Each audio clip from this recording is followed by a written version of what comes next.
วัสดีครับผมหายไปโดนวันนี้ผมกลับมาแล้วนะครับขอโทษที่หายเป็นนาน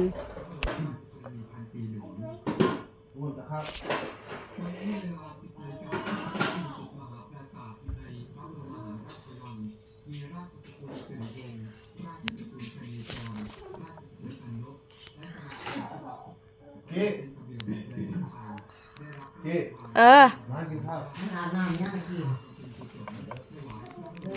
ลายเขาแขนไหม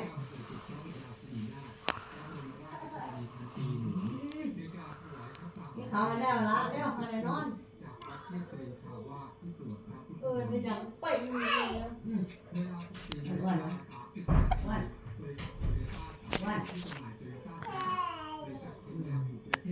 เดิน